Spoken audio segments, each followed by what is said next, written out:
This is simple. The Dallas Cowboys are going to the playoffs. What? Like, I'm tired of people the whole off season. I know Stephen A. is going to have his cigar and his hat and all of those things. I think that they're a team who won 7 games last year, and that was without their starting quarterback, Dak Prescott. He says he feels healthier than ever. We know what George Pickens was in Pittsburgh, and now you add that to CeeDee Lamb and also Jake Ferguson at the tight end position while getting some veteran running backs with an offensive line that I believe should be improved this year. Okay, well, you think they're going to the playoffs. As far as they're concerned, you're selling them short. Listen to Pro Bowl guard Tyler Smith, not shy about what he expects from Dallas this year.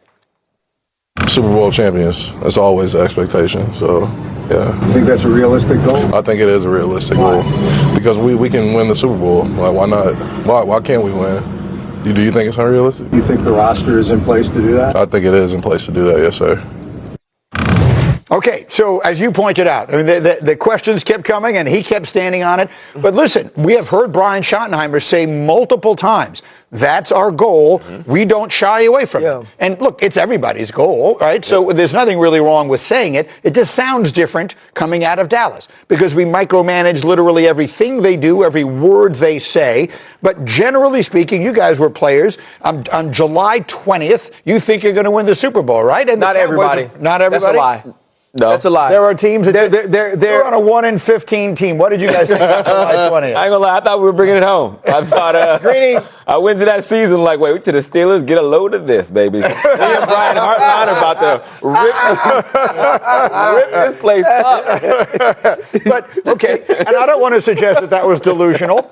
But in Tyler Smith's case, there are a lot of reasons to have optimistic views. And we've gone over them. And with the Cowboys, so you know them like you know your own family. Dak Prescott is coming back healthy. They've got CeeDee Lamb. They made the huge acquisition of George Pickens. See, to me, that's what it all depends on. And here's the thing that makes me nervous.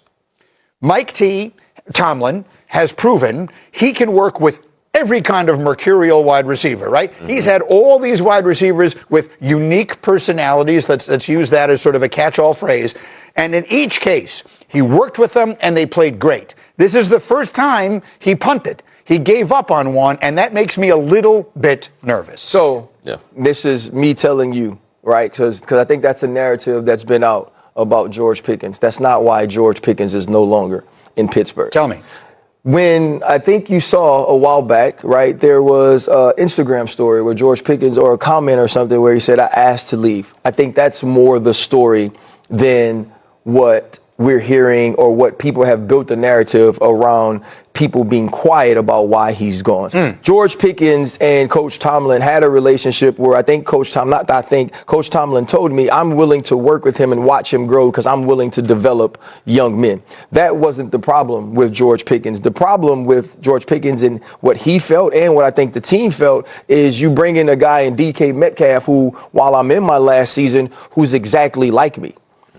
We do the same thing. We are both deep ball catchers. We are both 50-50 guys. Whoever has the one-on-one matchup is going to get the ball. Now I want to go to somewhere different. I don't even know if it would have been the Dallas Cowboys, but put me in the space where I can shine in my last year. Put me in the space where there won't be a duplicate of me on the other side with the quarterback I know I could trust, because at that time he didn't know, or his team didn't know, or whatever it was, that Aaron Rodgers would be the quarterback. And so I think unless you have, or we have, a fact that they finally punted on George Pickens, we should really look at the fact of, did it fit for George Pickens? Does it fit for the Pittsburgh Steelers? And it's moving on in the best interest of both parties.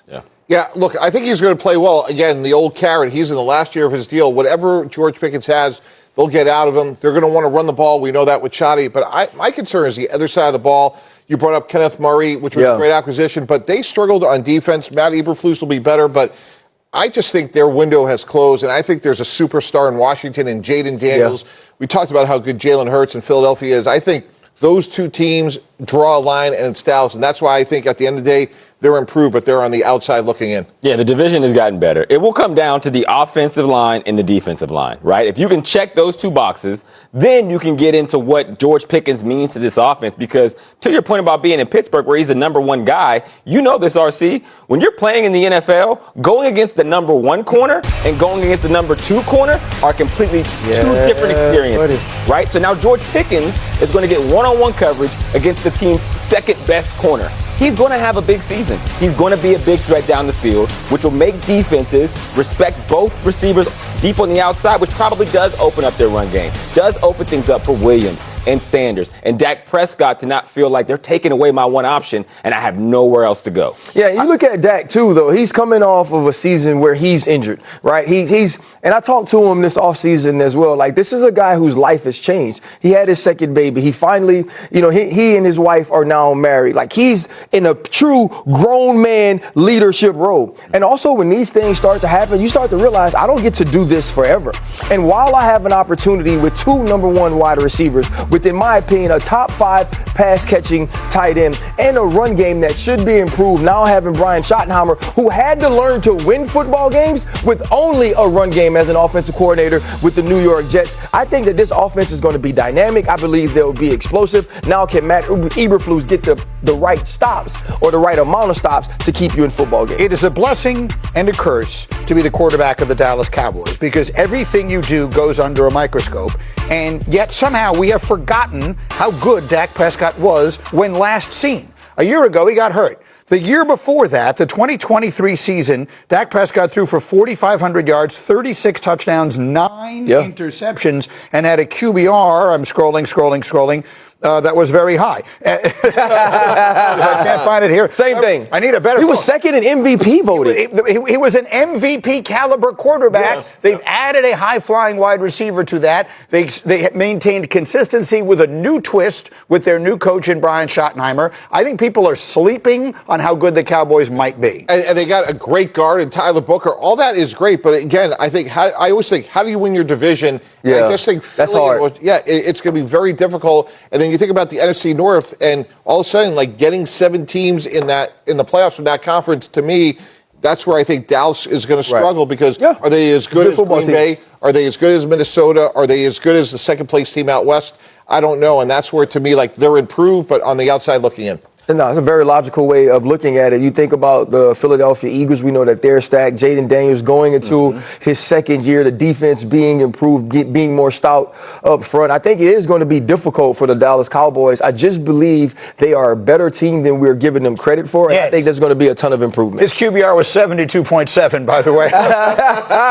Somebody told you? No, I found it on the phone. It just took me a little while. That's better than Aaron Rodgers this stuff. It's infinitely better. I need Jack. And he was there for the offseason.